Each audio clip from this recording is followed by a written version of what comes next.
So I've never felt smaller before, but that's because we have right next to us the Ford Bronco. At 4,998,000 Philippine pesos, the Bronco is the most expensive Ford you can buy in the Philippines. Designed to be taken off-road, we think people would rather keep this on-road. But how does it perform? What we have here is the 2024 Ford Bronco Outer Banks with the Sasquatch package. Let's give it a review. And let's start with the exterior of the Bronco because, well, this is the best part about it. So again, like I mentioned, it's really big, so I'll be putting the dimensions down there. But yeah, so you can see how big it is compared to me. My height is 5 feet and 7 inches and I'm a midget compared to this. But anyway, so when Ford said that they're gonna make a retro looking SUV, they really went all out. So this looks very retro, it's very classic. It's really inspired by the Broncos of old. So we have that very flat front fascia with the Bronco name over there, finished in white by the way, so it really stands out with this car. And also we have these full LED headlights in front. So a friend of mine told me that it looks like the logo or icon for a light switch, so now I cannot unsee that. But anyway, other stuff we have here, we have this plastic bumper and we also have front parking sensors, which is really definitely needed in a car of this size. And also we have our radar over there for our Co-Pilot 360, and up here on the hood we have these, like, I don't know what to call it, but it says that it can hold a maximum load of 150 pounds, whatever that is in kilograms. Then moving here towards the side, you can see that we have this really big wheel arch. So it's not as big as what you find in the Jeep Wrangler, which this competes directly with. But yeah, it's pretty big nonetheless. And we have these very meaty wheels over here. So they're wrapped in Goodyear Territory tire sizes 315, 70, and 17. So those are really, really big. And here on the side, further emphasized are those thick tires I just mentioned. So anyway, other stuff we have here, we have this side mirror, the very big side mirror. It's also very much extended. And I don't know if it's powered. I think it's manual. I don't want to try. I can't find the power mirror controls. But anyway, yeah, so that's that. And we also have our frameless doors. So I haven't seen this in an SUV in a while. So frameless windows, sorry, not doors, frameless windows. And also, you'll notice that the side mirror doesn't go on the door, so it's actually mounted on the body of the car. So it's quite unique these days. Also, you have running boards over there, which are definitely helpful, especially with how high this car is. The ground clearance, well, I forgot what it is, so I'll just put it down there as well. But anyway, you can see that we have a very good amount of ground clearance. We also have Bilstein shock absorbers, by the way, behind here. So yeah, that will contribute to the ride of this. We'll talk about that later. And also plastic pieces over here, these are all removable. So we have removable roof, removable this part over here, just like the Jeep Wrangler, which again this competes directly with. And now let's move towards the back of the Bronco, which is one of my favorite parts about this SUV. So it's just a very good amount of retro and modern, so it's a good balance. And yeah, I really like how it looks back here. So we have this LED tail light over here, full LED, and we also have the Bronco horse back here, and of course a huge spare tire. So it's the full size one with this camera, which looks like a but anyway, so we have the third brake light up here, and of course to open this up, it swings to the side, so just like a Jeep Wrangler again. But I think this has a better implementation. I think so. So yeah, split tailgate, windshield opens up, and this goes to the side. And anyway, the space back here is pretty good. So we do have a very square storage area, and you can pretty much fit anything back there. And also it has some storage underneath the floor, and I'm gonna slide here. But anyway, yeah, that's it for the exterior of the Bronco. Let's head inside. So before we go inside the Bronco, we have these grab bars here, or grab handles on the dashboard. It's not here on the pillar, it's on the dashboard. So it actually makes it easier because this car is pretty tall. So yeah, let's just close the door over there and start the engine. And the engine comes to life. The V6 engine comes to life. We'll talk about that more in just a bit. But anyway, so what we see here inside the Bronco is a very retro modern interior, just like the exterior. So it's mostly flat surfaces, and yeah, I just like the basic look of this. And the materials are also quite basic. So we have mostly hard touch plastic, so that's hard. This is hard, this is hard. So no soft touch here on the dashboard. And maybe at the price of 5 million, you'd think that that's not right. But I guess it's fine considering this vehicle's rugged nature. So anyway, door panel does have some soft touch materials over here. Those do feel very nice. And also you'll notice the color scheme here. So it's a dark blue and light gray interior, which also looks a bit classic. So it reminds me of those Mercedes-Benz's, Cadillacs, Lincolns from the 80s and the 90s. So I really like that. We also have the Bronco name there on the passenger side, which also looks really nice. Then the steering wheel is quite modern compared to the rest of the interior. So it's a 3-spoke design. We do have some controls here for our Ford Co-Pilot 360 systems and our instrument cluster over there. And these are rubberized buttons, by the way. And then the steering wheel, of course, is tilt and telescopic adjustable. And we do have a very good amount of adjustment over there. Then our horn, it's our typical American car horn. So that's all good over there. Then here behind that, you will find that 8-inch digital instrument cluster and an analog speedometer on the left. And I do think that this instrument cluster could have been a lot better. So it does show us the usual information that we see, but it just kind of looks a bit cluttered. So I'm not really a huge fan of that. And we have double speedometer. So we have the digital speedometer and the analog again. So I wish that Ford just made this a little bit more simple. But yeah, it looks fine. It's typical Ford anyway over there. And here in the center, we have this 12-inch touchscreen infotainment system using Ford Sync 4 system. So I really like this actually. It's a lot better than, I think it's a lot better than what we have in the Ranger and Everest, those portrait screens. This one is a normal landscape-oriented screen, and it's very responsive in typical Ford fashion. So it also shows us some information on the side, which you would also usually see here in the instrument cluster. So they have them over there. And of course, we have wireless Apple CarPlay and Android Auto in this car. Also, lots of settings here. So you can pretty much do everything about the vehicle here, everything that involves the vehicle, except the aircon, thankfully, because the aircon controls are still located down here. So we have normal buttons and dials for that, which are very nice to use, of course, and their display is also located on the dials themselves. And also on top of that, we have a few controls for our infotainment. So volume knob, tuning knob, and some buttons over there. So these are very much appreciated, and it's just right to have them over here. Then here on top, we have some off-road buttons over here. So we have the stability control off, and then our diff lock buttons for the front, and here and also our trail turn assist. So that one will let you turn when you're off-roading very tight corners. So yeah, they're located up here on the dashboard. Also a 12-volt, or sorry, a USB-A and USB-C port up here. So it's quite far, but yeah, it's over there. Then down here, we also have more, well, or rather USB-A and C ports. So that's down there. Wireless phone charger. My phone is currently charging. And we also have a grab handle here for the passenger when the passenger gets scared of you when you kind of enjoy off-roading. So anyway, over here also is a plaque. So it says here, designed and engineered Ford in Dearborn, Michigan, USA, built at the Michigan Assembly Plant. So it gives an additional like classic look or special look for your interior. Then here, our traditional gear lever. So yeah, there's really not much to say about that. It's just the normal one, very Ford. Has an American flag too. And also our manual mode is on the left, so it's just buttons. Then here our GOAT mode, so go over any terrain, I think that's what it means. And we have our normal, sport, and then eco modes. We also have our slippery and our mud and ruts, sand, and there's one more, I think. No, that's all. But yeah, so we do have multiple driving modes over there at the GOAT modes. And also our 4-wheel drive selectors over here. We have 4 low, 4 high, 2 high, and 4-wheel drive automatic over there. And our crawl control, I believe that's what this is called, or maybe that's a Toyota term. But anyway, yeah. Then here in the center, we have our window controls. So they're located right here. They're a bit difficult sometimes to you know, control, but you'll get used to it for sure. Window or side mirror, or no, side mirror controls are also located over there. Then our center armrest here with a good amount of storage. Actually, I'm hiding my water bottle inside. It fits really well. And it's also blue.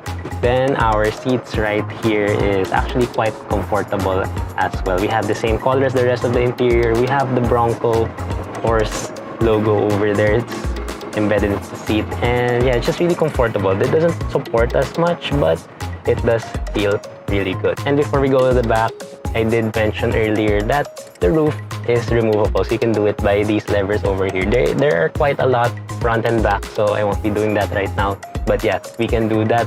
And also we have over there on the passenger side some coordinates. So it actually is something like a Bronco Knoll hill somewhere in the US. So I don't know what's the significance of that for this car, but it's over there. And now we're at the back seat of the Bronco, and I'm gonna tell you right now that if you are in this SUV, you are better off being the driver or the front passenger because the back seat isn't the most comfortable. So space, you can see, is not the best considering this vehicle's size. So it's a good amount of knee room. Legroom though is pretty good, and footroom is also pretty good. But knee room again is a bit on the tighter side. I'm 5 feet and 7 inches in height, by the way. Headroom is pretty good, so that's expected because this does sit pretty tall and the seat itself is pretty flat anyway. So yeah, there's really not much when it comes to support back here, but they are quite soft, so that does make it a bit comfortable compared to how it looks. And then features here, well, there's not much. So we do have USB-A and C ports down here, and we also have a household power outlet over there. And it's also the international plug, so you can plug multiple kinds of plugs there. Then what else we have here? Our window control, so rolls down automatic. All 4 windows in this car are automatic, by the way. And here in the middle, a center armrest, pretty cute. And I don't know why it's muddy. Maybe someone enjoyed this off-road recently. But anyway, yeah, 2 cup holders there in the armrest. And yeah, that's it back here. Let's take this out on a test drive.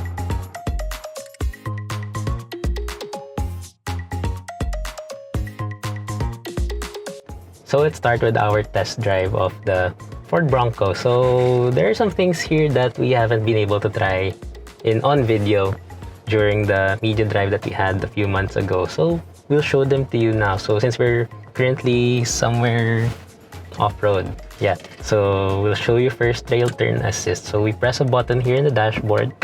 Make sure that you're in 4x4 mode and then turn the wheel all the way. So what this does is it will lock the wheel on which side you're going, the rear wheel, so that you can be able to turn very tight. So we can actually make that tight right now. And yeah, it really helps if you're going on a trail. So trails are usually narrow, there's a big car, and this will really help in letting you do that. We're now driving off-road, so you can see that it is quite rough right now. But anyway, this is a perfect opportunity for us to talk about how the Ford Bronco rides, because understandably it is a bit stiff, a bit firm compared to your usual SUVs, even compared to something like the Jeep Wrangler. So this will feel a bit firmer. I don't know why. It's probably the tires. So we do have those mud terrain tires like I showed you earlier. And you will also hear that we have a little bit of an issue when it comes to the vibrations or the creaks in this cabin. So you can hear that around me right now. So it does get quite loud, but at least you can easily drown that out with a 10 speaker Bang & Olufsen sound system, which does sound quite nice. I really like how that sounds as well. So anyway, let's go to the rest of the driving of this. So power is very good. You can really hear the growl of the engine, and it is actually very responsive. There is a slight delay, but it's expected because this is turbocharged and it's not super delayed. So it's just a decent, well, there's no decent delay, but yeah, you get what I mean. So it's a slight delay, which honestly I personally do not mind. And while we're driving pretty slowly right now, we're only going around 30 kilometers per hour, but at the same time, you know that you are safe with this vehicle. So we didn't try to do more off-roading anymore. You'll see our spiel or our B-roll for that, our tracking shots. But yeah, the river right now is not exactly a safe place for us to do so, to have some more fun, because it has been raining the past few weeks. So fortunately, we don't get to play around some more. But we know, and we've already tried it before in the media drive, that this is a very capable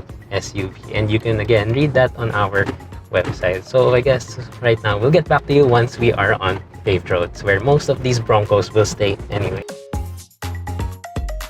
And now we're back on paved roads, and the Bronco still does pretty well. In fact, it's a lot better on paved roads. And it's your typical SUV. Just to put it in a very short sentence, it feels like an Everest, but with a V6 and a little bit more firm. So yeah, it's very much like a Ford Everest. That's not surprising because it sits on a similar platform, which is basically a modified version of the Everest and Ranger V6 platform. And as you can see, the ride is pretty firm in the Ford Bronco, but honestly, I don't mind. I just really like how this is overall, which lets me forgive it a lot more than I would usually do so with a very firm riding SUV or a very stiff riding SUV.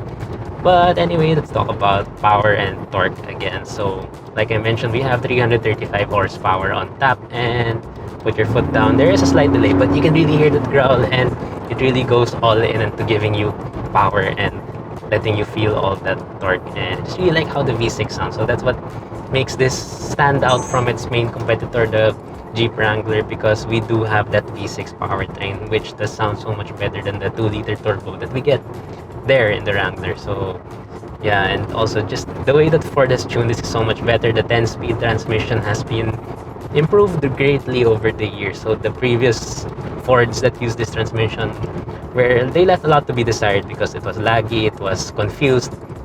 Here in the Bronco, it is quite smooth. It doesn't get confused when whether to shift or not or what gear to choose. It's just tuned properly. And then going back to NVH insulation, I don't know, you can probably hear it right now that it is very loud in this cabin. So other than the rattles that we have in the back, it's also very loud in terms of road noise and wind noise, especially when you go faster. We're currently going around 70 kilometers per hour, so this is not very fast, and we're within the speed limit anyway. But on the highway, so on the expressway, you go around 100, 120, 110 kilometers per hour when you're doing some overtakes, and you will find it getting quite loud in this cabin. It doesn't help that the engine just wants you to go faster, so you'll be surprised that you're actually going over the speed limit. But anyway, that can again be easily drowned out by the 10 speaker Bang & Olufsen sound system. So at least Ford has given us that to help with NVH insulation. As for its handling, that's another thing that I really like about the Bronco. So steering feel is typical Ford, so it's very light. In fact, the Ford Everest and Ford Ranger probably have heavier steering than this, but at the same time, it still provides a lot of feedback compared to those vehicles. It feels so much better. And also what I really like about this is the way that it controls its body. So body roll is very minimal, you barely feel it, and you'd think that this would have lots of body roll because of how high it sits.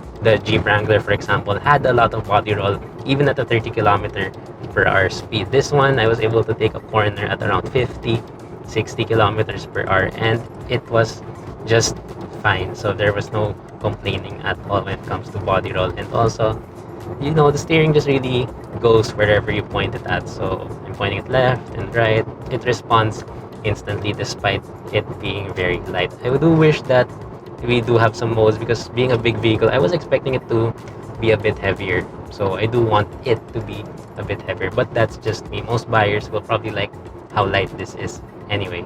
And for visibility, that's another good thing about this, because it's a box. So there's really nothing much that you can do to fail when it comes to visibility. So we have a very good view of the outside. The pillars are not too thick, and our side mirrors are quite big. Again, they're quite extended, so they are wide. You will have to take note of that when you are driving in tighter spaces. But again, there is no problem with visibility here at all. We have a 360 camera, we have a front and rear camera, and we also sit very high, so we can actually see the road. We have a very commanding position over here, which just makes it, it just makes you feel so big, maybe like a king on the road. Yeah. And I did notice that most cars on the road did turn away or move aside for me, so that's just something maybe because of the size. And since today we do have mostly small turbocharged 4-cylinder engines, and this still has a V6 engine, thankfully, you're probably wondering about fuel economy, and that is something that is surprisingly quite good. So just for reference, my current car, which I haven't showed you yet, has a 3.5 liter V6. This one has a 2.7 V6, and fuel economy inside the city, I was able to achieve as much as 7 kilometers per liter. And yeah, the road is getting quite rough, but anyway, on the highway it's not as good, so it's around 12, 11 kilometers per liter. Still good. My car only gets like 9 on the highway and 3 in the city. But yeah, it's surprisingly pretty good in terms of fuel economy. And then lastly, our Ford Co-Pilot 360, we do have a complete set: adaptive cruise control, emergency braking, all is there. What is missing is lane centering, or just the lane keep assist that keeps you really in the center of your lane. This one only avoids putting you out of your lane. But again, I don't mind. Don't really use it all the time anyway. But for highway driving, it'll be much appreciated for sure. Like I said in the start of this review, most buyers of the Ford Bronco will likely keep it on paved roads, minus the occasional water wading and light off-roading. The best part is, we're sure that this is capable in any terrain and provides you all the creature comforts and equipment you'll need, whether you go out of the city or stay in it. Whatever you want, comfort or capability or performance, the Ford Bronco will deliver.